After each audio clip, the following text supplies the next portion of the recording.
உச்சநீதிமன்றம் விலக்கு அளித்த போதிலும் அவதூறு வழக்கில் நீதிமன்றத்தில் ஆஜரான ராகுல் 15 நிமிடத்தில் அங்கிருந்து வெளியேறினார்.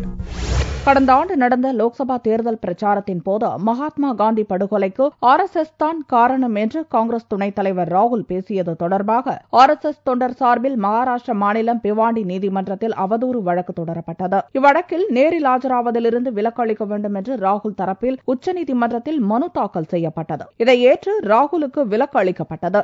ஆனால் சமீப காலமாக அதிரடி அரசியலில் ஈடுபட்டு வரும் ராகுல் திடீரென்று வெள்ளியன்று மகாராஷ்டிர மாநிலம் பிவாண்டி நீதிமன்றத்துக்கு ஆதரவாளர்கள் புடைசூழ வந்தார். நீதிமன்ற நடவடிக்கைகளை 15 நிமிடம் வேடிக்கை பார்த்த பின் அவர் புறப்பட்டார். தன்னை சூழ்ந்து கொண்ட செய்தியாளர்கள் மத்தியில் பேசிய ராகுல், நாங்கள் நீதித்துறையை மதிப்பவர்கள், அதனால்தான் இங்கு வந்துள்ளேன். காந்திஜியின் போராட்டம்தான் எங்களின் போராட்டமும், போராடுவோம், வெற்றி பெறுவோம் என்று உணர்ச்சிகரமாக கூறிவிட்டு புறப்பட்டுச் சென்றார். ராகுல் வருகையால் நீதிமன்ற வளாகத்தில் பெரும் பரபரப்பு ஏற்பட்டு 30 நிமிடத்தில் இயல்பு நிலை திரும்பியது. ராகுலின் நீதிமன்ற வருகையை சமூக வலைதளங்களில் கிண்டல் செய்து தீர்த்துவிட்டனர்.